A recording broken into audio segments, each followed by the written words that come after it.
Of course, that is all about the Governor Wavinya Super Cup taking place in Machakos County. Now, I want us to get into our conversation this afternoon, and it's all about FKF elections that are slated for the 7th of December. And of course, we have 8 candidates who want to take over as, the president of Football Kenya Federation, Football Kenya Federation. And today, I want to speak to one of the candidates on his vision of Kenyan football. Who am I talking about? Former international Sammy Kempes Owino. Good afternoon, Sammy. Good afternoon. Thank you for having me, boy. Good to have you here on Inside Sports. How was your weekend? Our weekend was good. Yes. We went to Barry Austin. Yes. Of course, and then so we had the mass service on Friday, and then the burial was on Saturday. Yes. And I had an opportunity to see so many former players, so it was very good. Yes. Yeah. Now, today, of course, or last week on Friday, before we had the branch elections, we had somebody from Kenya Federation Association went to court in Kitui and stopped the branch elections, and we are supposed to get, the way forward today. But, our football has become more of going to the courts than, developing what is happening in the country when you talk about football. What are your thoughts on that? It's unfortunate, of course, and this is one of the things we talked about. If you remember way back, we talked about the consequences of not doing things correctly. And I think this is a result of that. So hopefully we will go past it and the elections will go on. I think there's a larger issue, but I think my hope is that we will go past this issue and move on and have an election, because we really do need to have an election. There's so many things we can try to correct, but if we can move past those things, we should be okay going forward. I'm sure the people who are watching you right now, and you've been to lots of almost all the counties in the country trying to woo voters. And the key question is, people want to watch football on TV. At the moment, football is on pay TV. What will you do if elected when it comes to broadcast rights? Yeah, you gotta make football, free for people to. If you want it to be popular, you gotta make it available to everybody. So that's something that we have to work on. When you make broadcasting deals, those are some of the things you should take into consideration. So in terms of doing broadcasting deals, those are things we will think about very, very, very strongly. But my position is that football needs to be available to everybody for free. Yes. Yeah. Okay. Now, aside from that, let's talk about women's football. As much as the national women's team, Harambee Starlets, is performing well, the under-17 girls, that is the junior starlets, qualified to the World Cup for the first time. That is the first team, men and women, that has ever qualified to the World Cup when you talk about football. What are you intending to do when it comes to women's football in the country? Yeah, women football is doing well despite what the federation is doing. If you hear this, so I've spoken to a lot of women team, and they're going through a lot of difficulties. Yes. As a matter of fact, if you look at the situation of the women's league, it is in a lot of cases not sustainable. Yes. I've had to intervene from time to time to help. Yes. And so what we need to do is, I think to begin with, women's football has a lot of potential. Yes. And I think all women want is the same opportunity men are having. And my goal will be to create a distinct lane for them. I think there's a lot of opportunity for women football in terms of sponsorship, that if we create a distinct brand, separate lane for them, we can actually sell the women game and we can bring in a lot of money. Yes. Do you believe that now that we've seen the under-17 girls go to the World Cup, it's only a matter of time before the seniors go to the World Cup? I think that there's a good chance that the senior women can go to the World Cup than the main team. I think if you look at the game itself, it's still new in the continent. So in that sense, a lot of countries are still kind of struggling or trying to bring women football into the forefront. So I do think that there's a good chance for the women national team to get to the World Cup.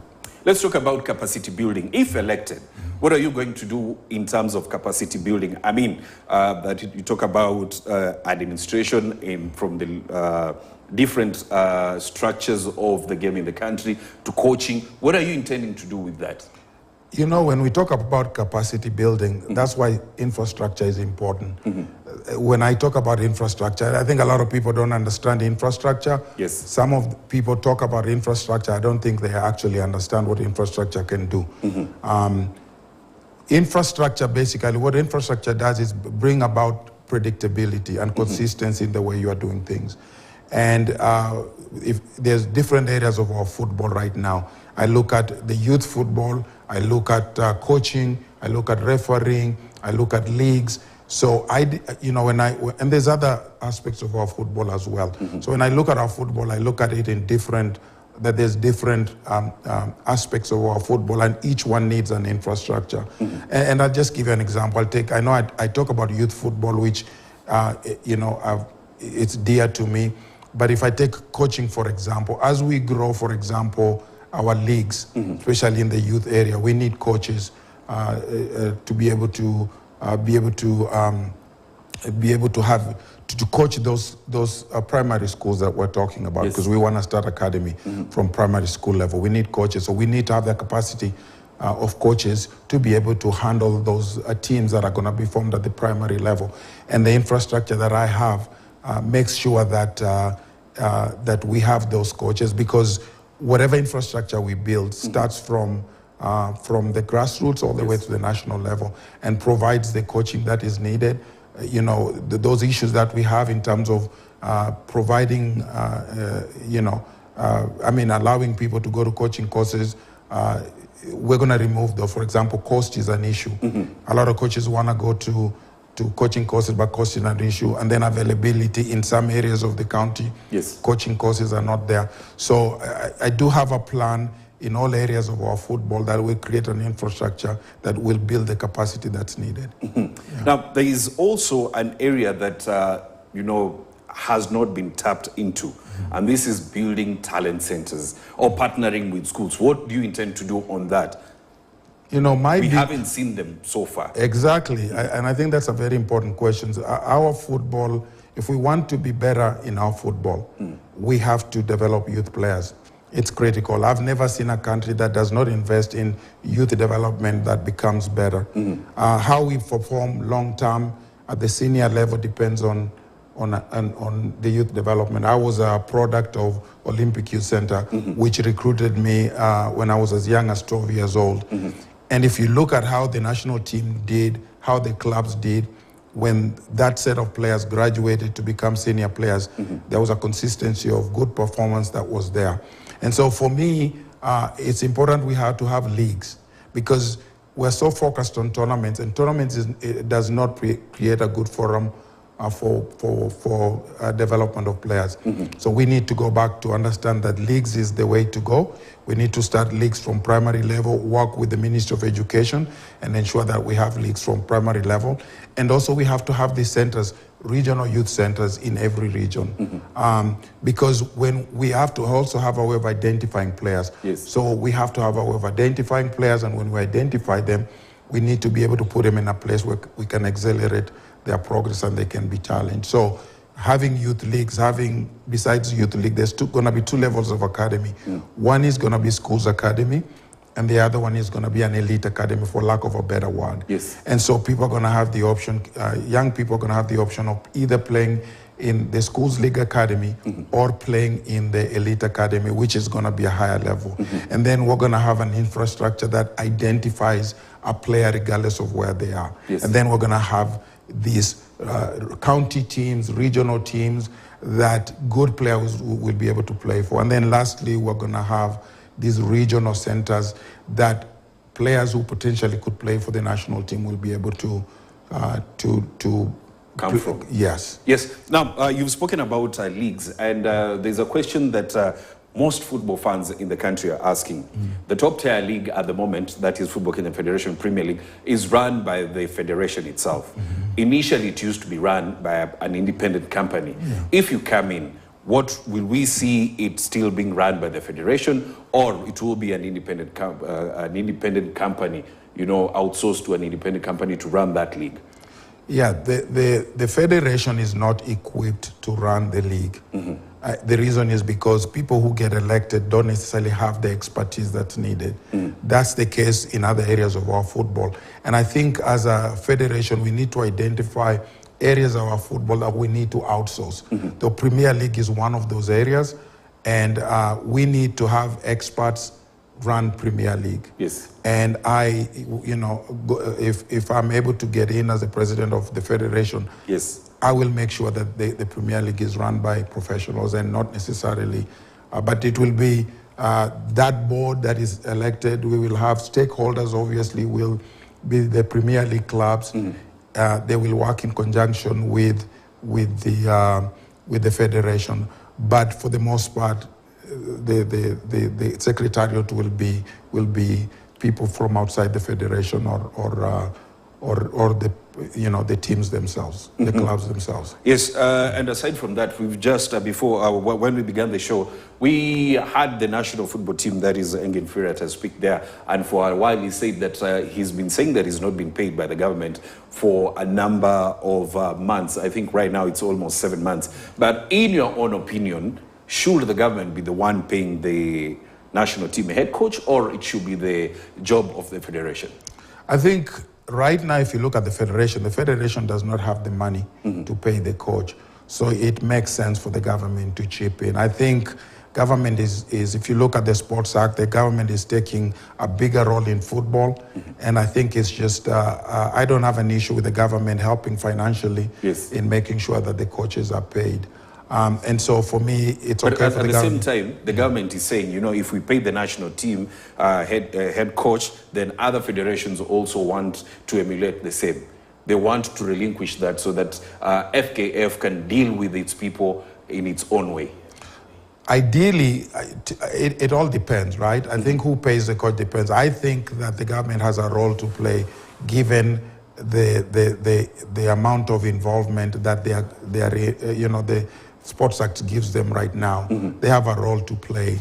And ideally what you want is a federation that is independent of the government. Ideally, that's what you want. But I think with that comes responsibility. With involvement comes responsibility. And part of it is that, you know, if you are saying you're going to be involved, there has to be something that you give back in return. My take is that if you run the federation properly, that there will be enough money for you to be able to pay the coach. And that will be the ideal thing. But I think that the government has a role to play, given the Sports Act, that I think, you know, makes them also, you know, responsible for some aspects of football, of sports. Yeah. Yes, now that you've mentioned about, you know, Sports Act, do you feel like probably there are aspects of the FKF constitution that should be changed? Yes. Such as giving branches power. Exactly. I mean, what's happened now with the constitution of the federation? If you look at it now, you've got 94 people voting for the national office. Yes. And to me, that's a big issue. They've cut off the branches. You know, our pyramid goes from the top, which is the Premier League, but most of our clubs are at the bottom. And it's a shame that those clubs have been marginalized quite a bit. They don't vote for the national office, which is a shame, but yet the majority of the clubs. We need to bring them back into our football. I think what this federation has done is to cut off football people or football stakeholders from the game, unfortunately. And so it's allowed other people to come. I call them cartels of football, and they're running our football. And people in football have been cut off. We need to bring back clubs into decision-making process. We need to involve all clubs, you know, from the lowest level of the sub-county. They need to be able to participate in our football. Because in reality, there's no football without the clubs. And so it makes no sense that the people who actually make football exist are not given the opportunity to participate in the growing of our football. That's why for my vision, the big part of my vision is including the grassroots clubs in the participation of football. Briefly, the electoral board, it seems like all candidates have, probably except one, have an issue with it. Do you also, if you can elaborate on the issue that you have when it comes to the electoral board? Yeah, of course there's issues with the electoral board, and there's very numerous. I spoke to them about some of those issues. We can talk about them, and my focus, and I don't know if talking about them helps, because we can talk about some of those issues that to me will not be resolved. So I choose to focus on the ones that I think can be resolved. Such as? The first one is making sure that everybody is included. There's the one issue that I kept talking about to them, and that is making sure that CFA, people who are CFA members, as long as they meet the criteria that is required by the Constitution, they need to be able to participate. Yes. There's no need of kicking them out because they are following the government, the Sports Act, yes, or the requirements of the Sports Act. Makes no sense. You are trying to stop them from following the law and punishing them when in reality they are following the law and they met the requirements to be able to vote. So that's number one. The second one is to make sure that the coming elections are secret ballot. Yes. Because part of what corrupts that election process is when people come in, get money, and then they are able to to show who they voted for. So if we can keep those that are secret, that process a secret, then I think that will go a long way. So there's issues here and there, but I think if we can resolve those two issues, I think we'll go a long way in making sure that we eliminate a lot of our problems. As we wrap up in 30 seconds, what's your message to the football fraternity? Yeah, my message to the football fraternity is we've suffered a long time. Like if you look at our football for many, many years, and that goes past this federation, we've suffered a long time.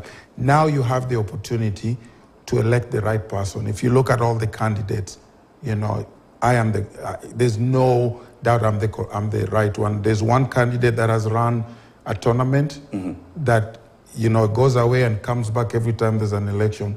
There's two of them that are running clubs here that are very poorly run, to be honest with you. So if you can't run clubs, how are you going to run a federation? And then there's one who's in the federation that has a lot of problems. So if you look at all the candidates, you have one candidate who has successfully run football business, has built infrastructures, not only physical infrastructures, but football infrastructures in general. And is very successful, has passed on those businesses, and those businesses are striving, and has all the necessary prerequisites to be able to run football in Kenya. So this is the first time in a long time that we have somebody who's qualified, as the passion, has been a former football player, and played at the highest level, so understands what it means to be a player. This is the first time we have that, and I hope that football stakeholders are going to make the right decision this time around. Thank you very much. That is Sammy Kempes Owino, a former Gor Mahia and Harambee Stars player who now wants to run football in the country. Remember, the Football Kenya Federation presidential elections will be held on the 7th of December. Of course, we wish him well. We'll be looking forward to that day to see the outcome of the elections. We were having a discussion centered on some of the issues that have been raised by football from the football fraternity, such as broadcast rights, women's football, capacity building, as well as talent centers and running of the league, among others. And of course, this elaborated on what he's going to do if elected. And at that point is where we wrap up Inside Sports this afternoon. My name is Robinson Okenye. Enjoy the rest of your viewing.